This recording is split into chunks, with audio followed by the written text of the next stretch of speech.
Mi esposo me decía insegura y tóxica por sospechar de mi madre, hasta que los encontré juntos en nuestra cama.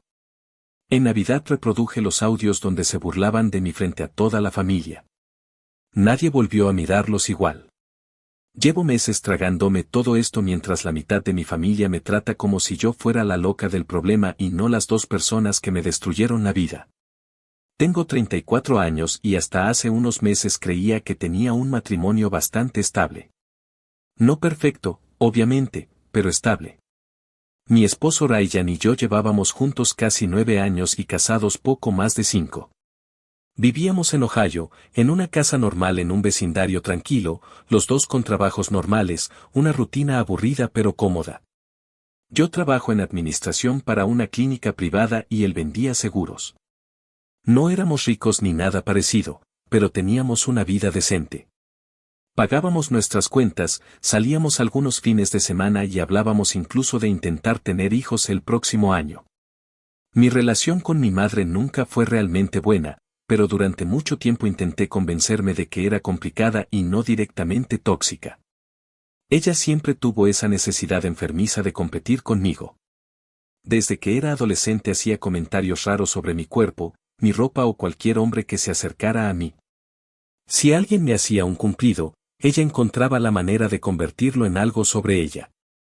Cuando me comprometí con Ryan, recuerdo que en la fiesta dijo delante de varias personas que esperaba que yo no descuidara a mi futuro esposo como hacen muchas mujeres después de casarse. Todo el mundo se rió incómodo y yo hice lo mismo para evitar problemas. Con los años aprendí a mantener cierta distancia.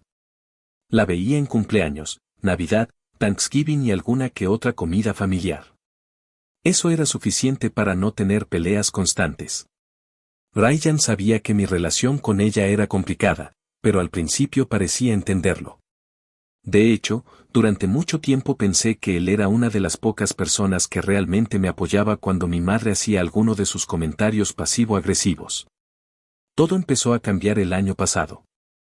Ryan comenzó a insistir demasiado en invitarla a casa. Al principio no me pareció raro. Pensé que tal vez quería ayudar a mejorar la relación entre nosotras o simplemente estaba siendo amable porque ella se había divorciado recientemente y vivía sola. Pero después empezó a sentirse extraño. Mi mamá aparecía sin avisar cuando yo todavía estaba trabajando y Ryan ya estaba en casa. A veces llegaba y ellos estaban tomando vino en la cocina como si llevaran horas juntos. Él empezó a defenderla constantemente incluso cuando ella hacía comentarios desagradables hacia mí. Una noche mi mamá dijo delante de Ryan que yo había dejado de arreglarme desde que me casé y que parecía una mujer de 50 años cuando apenas tengo 34. Yo me molesté y Ryan, en vez de apoyarme, soltó riéndose que quizá un cambio de look no me haría daño. Me sentí humillada, pero terminé tragándomelo porque después él me dijo que solo era una broma y que yo estaba demasiado sensible. Ese empezó a ser el patrón de todo. Cada vez que algo me hacía sentir incómoda, él lograba darle la vuelta para hacerme sentir exagerada. Si mencionaba que mi mamá lo tocaba demasiado cuando hablaba con él, me decía que yo estaba viendo cosas donde no las había. Si preguntaba por qué ella le escribía tan seguido, él decía que era porque necesitaba ayuda con cosas técnicas o asuntos del banco. Cuando una vez le dije que me parecía raro que mi madre supiera detalles de nuestra relación que yo nunca le había contado, él me respondió molesto que estaba cansado de mis celos enfermizos. Durante meses terminé dudando de mí misma. Llegué a pensar que tal vez mi problema con mi madre estaba afectando mi cabeza y que estaba convirtiendo situaciones normales en algo más grande. Incluso empecé terapia porque Ryan me convenció de que mis inseguridades estaban destruyendo el matrimonio. Recuerdo perfectamente una sesión en la que lloré diciendo que sentía que algo estaba mal entre ellos, pero que cada vez que intentaba hablarlo terminaba sintiéndome culpable. Todo explotó en abril. Ese día salí temprano del trabajo porque me sentía mal del estómago. Cuando llegué a casa vi el auto de mi madre estacionado afuera. Lo primero que pensé fue que seguramente había ido a almorzar con Ryan otra vez. Entré intentando no hacer ruido porque honestamente ya estaba cansada de discutir por lo mismo. Y entonces escuché sus voces arriba. No era una conversación normal. Escuché a mi madre riéndose de esa manera que hacía cuando quería coquetear con alguien y después escuché a Ryan decir claramente que yo nunca sospechaba una mierda porque siempre lograban hacerme sentir culpable. Sentí algo horrible en el pecho y subí las escaleras casi sin pensar. Los encontré en mi cama. Todavía me cuesta escribir eso sin sentir náuseas. Mi madre estaba encima de mi esposo y los dos se quedaron congelados mirándome como si yo fuera la persona que acababa de arruinar el momento. Ryan se levantó desesperado intentando explicarse mientras mi mamá apenas se cubría con una sábana. Lo primero que él dijo fue que no era lo que parecía, que podían explicarlo todo. Y lo más enfermizo es que mi madre estaba más molesta por haber sido descubierta que avergonzada por lo que estaba haciendo. Yo empecé a gritarles como nunca había gritado en mi vida. Le lancé una lámpara a Ryan y terminé rompiendo un cuadro contra la pared. Mi mamá me gritó que estaba haciendo un escándalo innecesario y que debía calmarme antes de decir cosas de las que pudiera arrepentirme. Imagínense el nivel de locura para decirle eso a tu hija mientras estás desnuda en su cama con su esposo. Esa misma noche me fui de la casa y me quedé con mi amiga Daniele. Los días siguientes fueron una pesadilla. Ryan me llamaba llorando diciendo que había sido un error y que estaba confundido. Mi mamá me mandaba mensajes diciendo que las relaciones adultas son complejas y que algún día entendería que las cosas no siempre son blancas o negras. Todavía no puedo creer que realmente escribió eso. Pero la peor parte vino después. Semanas más tarde descubrí que no había sido algo de una sola vez. Llevaban meses acostándose. Meses. Y no solo eso, también encontré audios y mensajes donde literalmente se burlaban de mí. Ryan tenía su cuenta sincronizada en un iPad viejo que todavía estaba en la casa y cuando fui a recoger algunas cosas vi todo. Había mensajes donde mi madre decía que yo ya no era suficiente mujer para mantener interesado a un hombre y audios donde Ryan se reía diciendo que yo era demasiado insegura para darme cuenta de lo que pasaba. Escuchar a mi propia madre hablar de mí así me rompió más que la infidelidad. Desde entonces parte de mi familia empezó con el típico discurso de mantener la paz. Mi tía me dijo que no debía destruir a toda la familia por un asunto de pareja. Mi abuela lloraba diciendo que esperaba que pudiéramos arreglarlo antes de Navidad porque no quería dramas familiares. Y honestamente creo que ahí fue cuando algo dentro de mí se terminó de romper. Porque nadie parecía entender que no solo me engañaron. Me manipularon durante meses haciéndome sentir loca mientras se reían de mí a mis espaldas. Y sí, hice algo de lo que probablemente nunca me arrepienta. Guardé todos los audios. Cada maldito uno. Actualización 1. Pasaron casi 4 meses desde que descubrí todo y honestamente siento que envejecí 10 años en ese tiempo. Hay días en los que todavía me despierto confundida durante unos segundos, como si nada hubiera pasado, y después me acuerdo de golpe de toda la mierda y siento esa presión horrible en el pecho otra vez. Lo peor de una traición así no es solamente perder a 2 personas al mismo tiempo. Lo peor es darte cuenta de que mientras tú vivías tu vida creyendo que estabas en un matrimonio normal, había 2 personas observándote como si fueras una idiota. Después de encontrar los audios, dejé de responderle a casi toda mi familia por un tiempo porque sinceramente ya no sabía en quién confiar. Al principio intenté mantener las cosas privadas. No publiqué nada en redes sociales, no fui contando detalles por ahí y ni siquiera hablé demasiado con amigos fuera de mi círculo cercano. Pero mi madre y Ryan sí empezaron a mover la historia a su manera.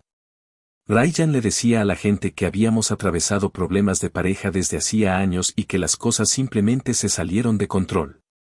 Mi mamá, por su parte, empezó a contarle a familiares que ella y yo siempre tuvimos una relación difícil y que yo estaba exagerando la situación por resentimientos viejos. Básicamente intentaron convertir toda esta mierda en una especie de drama familiar complejo donde nadie era realmente culpable. Y por un momento funcionó. Hubo familiares que empezaron a tratarme como si yo estuviera siendo cruel por no querer hablar con ellos. Mi tía Carol me llamó una noche para decirme que entendía mi dolor, pero que tampoco podía destruir a toda la familia por algo entre adultos. Recuerdo que me quedé callada varios segundos porque no podía creer que realmente estuviera escuchando eso. Mi propia madre se acostó con mi esposo durante meses y la preocupación principal de algunas personas era que Thanksgiving iba a ser incómodo.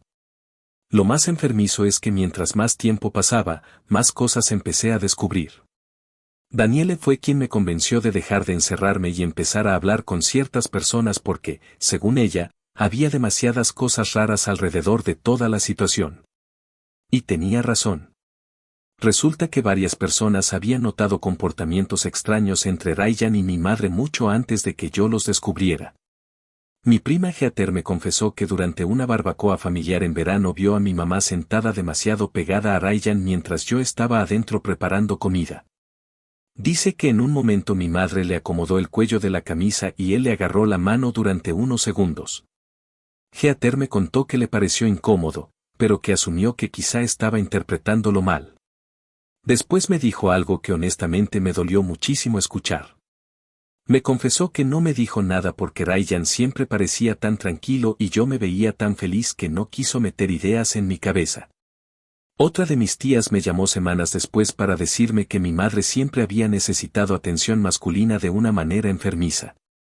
Según ella, cuando eran más jóvenes, mi mamá competía incluso con sus propias amigas por hombres.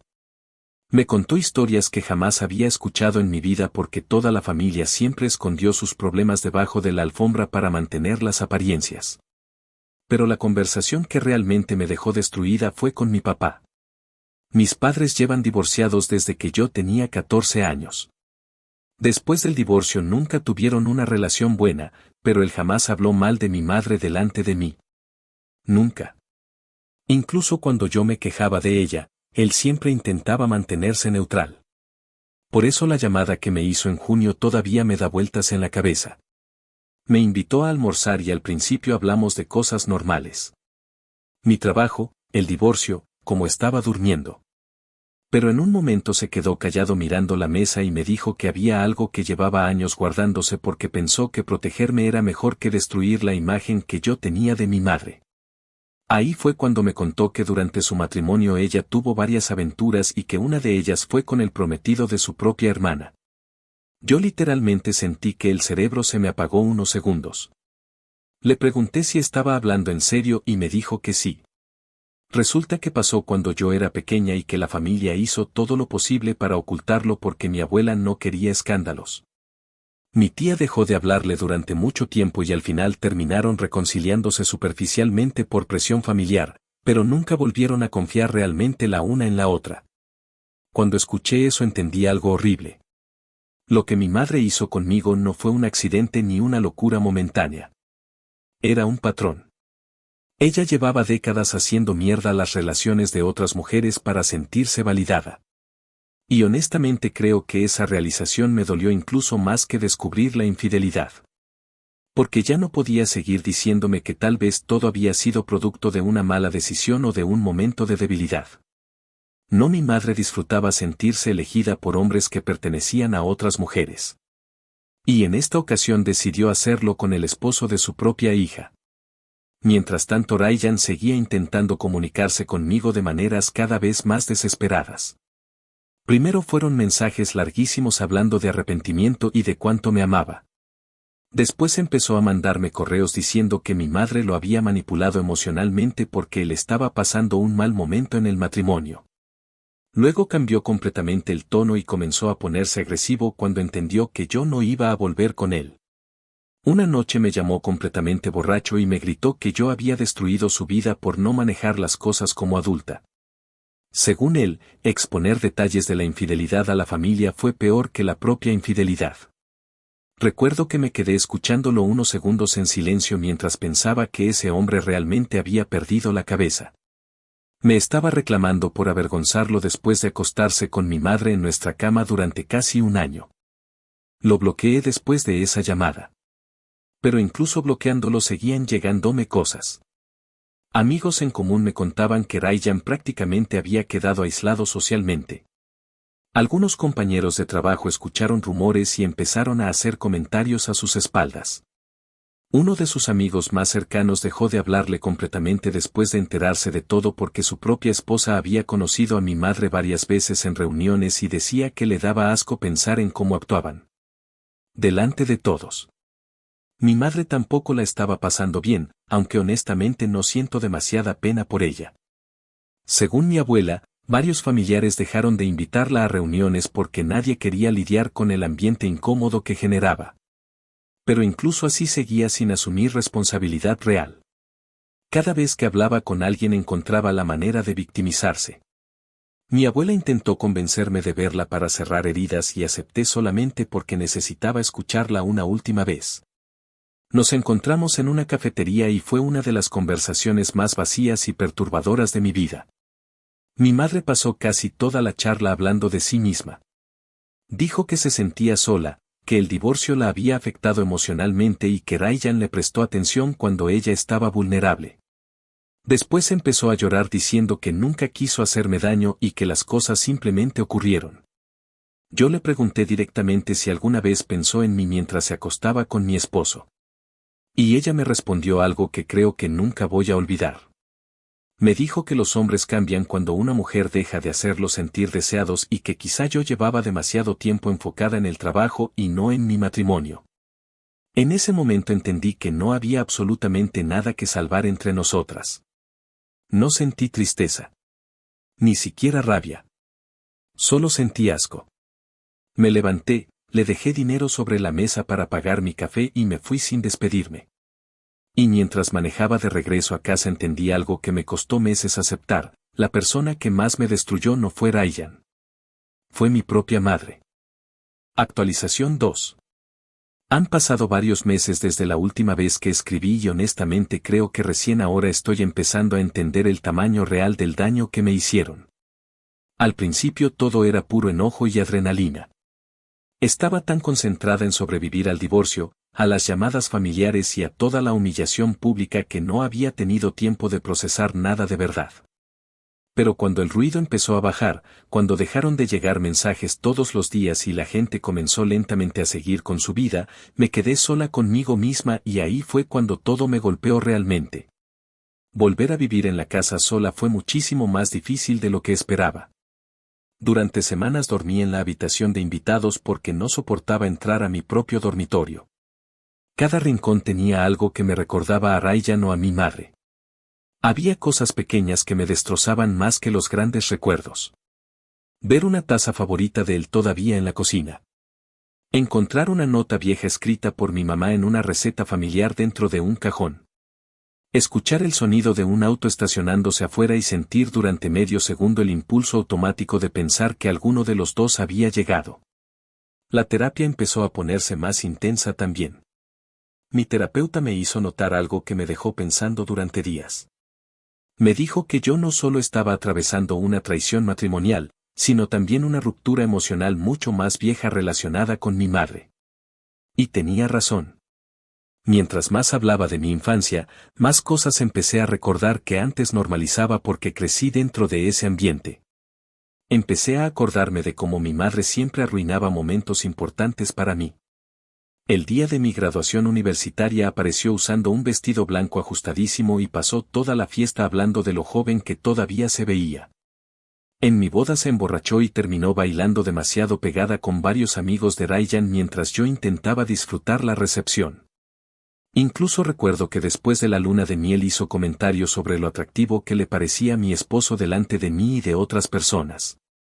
En aquel momento me incomodó, pero lo dejé pasar porque ella siempre lograba convencer a todos de que solo estaba siendo divertida. Lo más duro de aceptar ha sido entender que durante años hice un esfuerzo enorme por justificar comportamientos que claramente no eran normales. Creo que una parte de mí necesitaba creer que mi madre me quería aunque fuera a su manera. Ahora me doy cuenta de que muchas veces yo era simplemente otra persona dentro de su competencia enfermiza. A mediados de agosto pasó algo que terminó de destruir cualquier mínima posibilidad de reconciliación entre nosotras. Mi madre apareció en mi casa sin avisar. Yo acababa de llegar del trabajo y cuando vi su auto afuera sentí inmediatamente esa ansiedad horrible en el cuerpo. Pensé seriamente en no entrar, pero al final decidí enfrentar la situación porque estaba cansada de sentir miedo cada vez que esa mujer aparecía. Cuando abrí la puerta, ella estaba sentada en los escalones de la entrada llorando. Pero ni siquiera era un llanto genuino. Era esa forma exagerada que siempre tuvo de dramatizar todo cuando necesitaba manipular a alguien. Apenas me vio empezó a decir que necesitábamos hablar como adultas y que ya había pasado demasiado tiempo. Entró a la casa sin esperar invitación y empezó a actuar como si todavía tuviera derecho a estar ahí. Miraba alrededor comentando que yo había movido muebles y preguntando por algunas fotos familiares que ya no estaban colgadas. Todo eso me estaba sacando de quicio, pero intenté mantener la calma para escuchar qué mierda quería realmente. Y honestamente, escucharla fue una de las experiencias más surrealistas de mi vida. Durante casi una hora habló de sí misma. De cómo la familia la estaba tratando mal, de cómo algunas amigas dejaron de responderle mensajes y de cómo se sentía sola desde que todo salió a la luz. Dijo que nunca imaginó que las cosas llegarían tan lejos y que yo había reaccionado de una manera demasiado extrema al exponer los audios frente a toda la familia en Navidad. En ningún momento comenzó la conversación diciendo lo siento. Ni una sola vez. En cambio, empezó a justificar todo. Según ella, Ryan la buscó primero. Me dijo que él le confesaba constantemente que yo había cambiado muchísimo después del matrimonio y que se sentía ignorado por mí. Después añadió algo que me revolvió el estómago. Dijo que ella se sintió deseada otra vez y que después de cierta edad las mujeres pueden cometer errores cuando alguien las hace sentirse especiales. Recuerdo perfectamente quedarme mirándola pensando que parecía incapaz de escuchar lo que estaba diciendo. Estaba hablando de acostarse con el esposo de su hija como si hubiera tenido una aventura inocente durante una crisis de mediana edad. En un momento le pregunté directamente si alguna vez sintió culpa mientras se burlaban de mí en esos audios. Y ahí fue cuando finalmente mostró quién era realmente. Me dijo que yo tampoco había sido una esposa perfecta y que quizás si hubiera prestado más atención a mi matrimonio nada de eso habría pasado. Literalmente me culpó por la aventura mientras estaba sentada en mi propia sala después de destruir mi vida. No pude seguir conteniéndome. Le dije que llevaba meses intentando entender cómo una madre podía hacer algo así y que mientras más tiempo pasaba más claro veía que el problema no era un error ni una mala decisión. El problema era ella.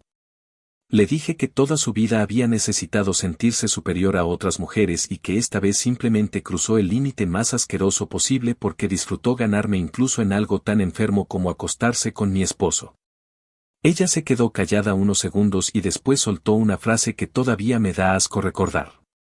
Me dijo que los hombres siempre van hacia quien los hace sentir vivos y que quizá yo llevaba demasiado tiempo actuando más como compañera de casa que como mujer. Fue como escuchar a una adolescente cruel atrapada dentro del cuerpo de una mujer de 60 años.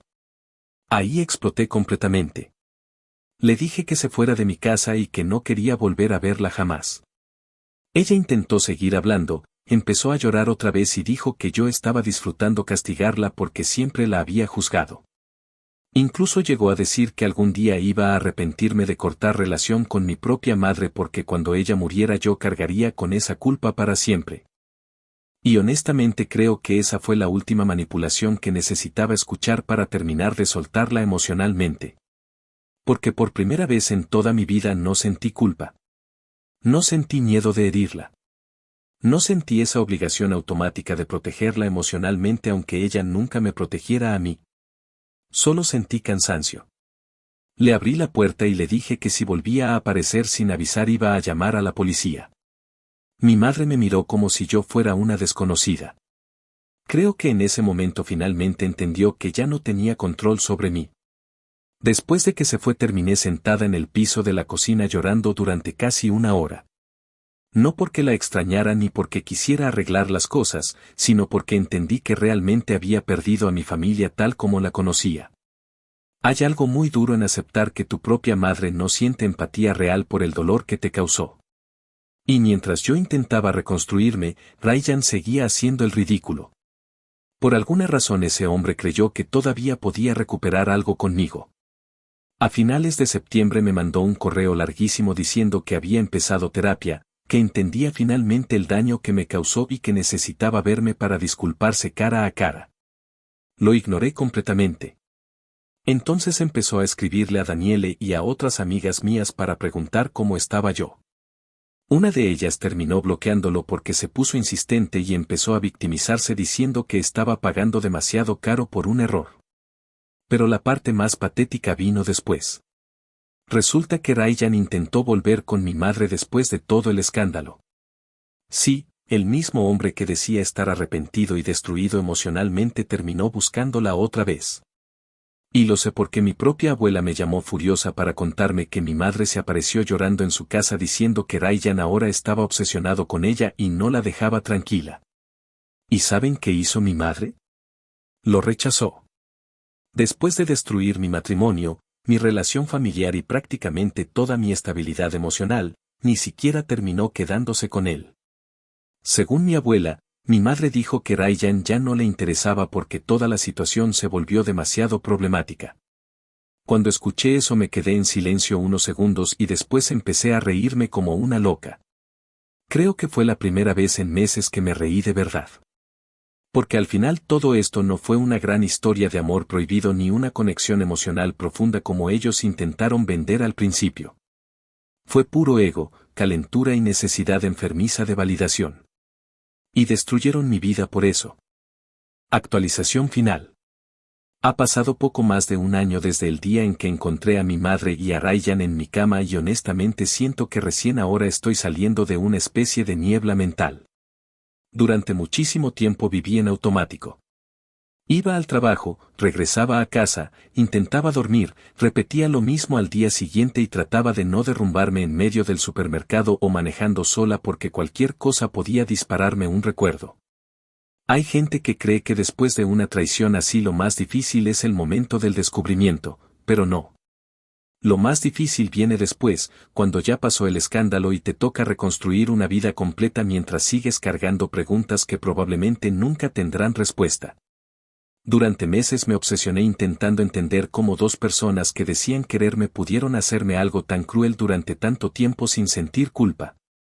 Revisaba conversaciones viejas en mi cabeza, cenas familiares, viajes, cumpleaños, pequeños momentos normales que ahora se sentían contaminados. Había días en los que me preguntaba si alguna vez alguno de los dos me quiso de verdad o si simplemente yo era la persona conveniente alrededor de la cual ellos construyeron su mentira. El divorcio finalmente se cerró a principios de año y fue muchísimo más frío de lo que imaginaba. Después de todo el drama, de todas las lágrimas y discusiones, terminó siendo una reunión deprimente en una oficina donde dos abogados hablaban de bienes, cuentas y papeles mientras el hombre con el que pensé pasar mi vida evitaba mirarme directamente a los ojos. Ryan se veía acabado. Había subido de peso, tenía ojeras constantes y esa actitud arrogante que siempre tuvo había desaparecido por completo. Pero honestamente no sentí satisfacción al verlo así. Creo que durante mucho tiempo imaginé que el día del divorcio sería una especie de victoria emocional para mí, pero en realidad solo sentí agotamiento. Era como sacar finalmente una astilla podrida que llevaba demasiado tiempo enterrada. Lo único que sí me dio cierta paz fue escuchar algo que dijo antes de firmar los últimos documentos. En un momento intentó hablar conmigo a solas y me dijo que había arruinado la única relación estable que tuvo en su vida por una aventura que ni siquiera significó nada real.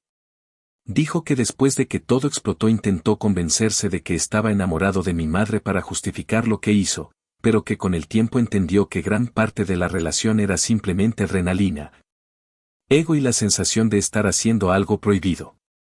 Escucharlo admitir eso me revolvió el estómago porque básicamente estaba confirmando que destruyeron mi matrimonio por pura mierda egoísta y vacía. Después del divorcio corté casi todo contacto con la familia durante varios meses. Necesitaba espacio porque incluso las personas que supuestamente estaban de mi lado seguían haciendo comentarios que me lastimaban. Había familiares que todavía insistían en que algún día debía perdonar a mi madre porque solo tienes una mamá. Otros me decían que el resentimiento me iba a consumir si no aprendía a soltar las cosas. Y miren, entiendo perfectamente que vivir lleno de odio no es sano. Pero también creo que mucha gente usa la palabra perdón para evitar enfrentarse a las consecuencias reales de las acciones de alguien. Porque nadie me preguntaba por qué mi madre merecía perdón. Solo me preguntaban por qué yo no estaba lista para dárselo. La única persona de la familia que realmente entendió eso fue mi abuelo. Hace unos meses fui a visitarlo y tuvimos una conversación que todavía me emociona recordar. Él me dijo que durante años todos protegieron demasiado a mi madre porque era más fácil aguantar sus comportamientos que enfrentarlos. Según él, toda la familia pasó décadas justificándola, minimizando sus problemas y limpiando sus desastres emocionales para evitar conflictos. Me confesó que después de lo que pasó conmigo sintió vergüenza de no haber puesto límites mucho antes. Creo que fue la primera vez en mi vida que alguien mayor de mi familia reconoció claramente que yo no era la responsable de cargar emocionalmente con las decisiones de mi madre. Y mientras yo intentaba reconstruir mi vida, la de ellos se siguió desmoronando lentamente. Ryan terminó perdiendo su trabajo unos meses después del divorcio. Según escuché por amigos en común, la situación dentro de la oficina ya era insostenible porque varios compañeros conocían la historia y empezó a convertirse en el chiste humillante del lugar. Al parecer hubo comentarios, burlas y hasta clientes que dejaron de tomarlo en serio después de escuchar rumores. Finalmente renunció y se mudó a otro estado para empezar de cero. Mi madre tampoco salió bien parada de todo esto. Muchas de las amistades que tenía eran relaciones superficiales construidas alrededor de reuniones sociales, apariencias y chismes. Cuando la historia empezó a circular más ampliamente, varias personas se alejaron de ella. Algunas porque genuinamente les parecía repugnante lo que hizo y otras porque simplemente no confiaban en alguien capaz de hacerle eso a su propia hija. Hace unos meses me enteré de algo que honestamente me dejó helada.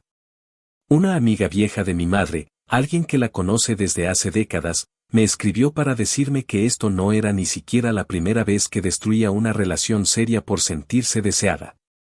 Me contó historias sobre matrimonios ajenos, aventuras escondidas y amistades rotas que ocurrieron mucho antes de que yo naciera. Básicamente confirmé que toda mi vida crecí viendo solamente una versión maquillada de quien era realmente mi madre. Y aunque parezca raro, descubrir eso terminó ayudándome muchísimo. Porque dejé de preguntarme qué hice mal. Durante mucho tiempo pensé que quizá yo no fui suficiente esposa, suficiente hija o suficiente mujer. Después entendí que el problema nunca tuvo que ver conmigo. Personas como mi madre necesitan validación constante y no les importa a quien destruyen en el proceso mientras sigan sintiéndose deseadas o importantes. La última vez que hablé con ella fue hace aproximadamente 3 meses. Me llamó desde un número desconocido y al principio no reconocí su voz. Sonaba cansada, mucho más vieja de lo que la recordaba. Me dijo que estaba enferma y que necesitaba verme porque no soportaba seguir viviendo así. Durante unos segundos sentí ese viejo impulso automático de preocuparme por ella, pero desapareció muy rápido cuando empezó a hablar. Porque incluso en esa llamada seguía siendo incapaz de asumir responsabilidad real. Me dijo que había cometido errores, sí, pero que yo también había sido demasiado dura exponiéndola públicamente. Dijo que la humillación destruyó su vida social y que nunca imaginó que yo llegaría tan lejos. Básicamente seguía más afectada por las consecuencias que por el daño que causó. En un momento me preguntó si realmente pensaba pasar el resto de mi vida odiándola. Y le respondí algo que llevaba mucho tiempo guardándome. Le dije que ya no la odiaba. Honestamente no tengo energía para odiarla más. El odio requiere seguir emocionalmente conectado con alguien y yo ya no siento conexión con ella. Lo único que siento es distancia. Le dije que pasé demasiado tiempo intentando ganarme el amor de una persona que siempre me vio como competencia y que finalmente entendí que nada de lo que yo hiciera habría cambiado eso. Se quedó callada varios segundos y después empezó a llorar. Pero esta vez no sentí culpa. No sentí necesidad de consolarla. No sentí nada. Simplemente le deseé suerte y colgué. Desde entonces no he vuelto a hablar con ella y sinceramente no creo que vuelva a hacerlo. Mi vida ahora es muchísimo más tranquila. Sigo yendo a terapia, adopté otro perro y poco a poco estoy recuperando cosas de mí misma que había perdido durante años intentando mantener felices a otras personas. Todavía tengo momentos malos, obviamente. Hay heridas que no desaparecen completamente. Pero ya no vivo obsesionada con ellos. Ya no reviso quién me escribe esperando descubrir otra mentira. Ya no siento esa ansiedad constante dentro de mi propia casa. Y creo que eso es lo más importante que aprendí de toda esta mierda. La venganza que realmente terminó destruyéndolos no fueron los audios en Navidad ni el escándalo familiar. Fue que finalmente dejaron de tener acceso a mí. Porque personas como ellos necesitan constantemente a alguien que los perdone, los justifique o siga girando alrededor de su caos. Y por primera vez en mi vida decidí no ser esa persona nunca más.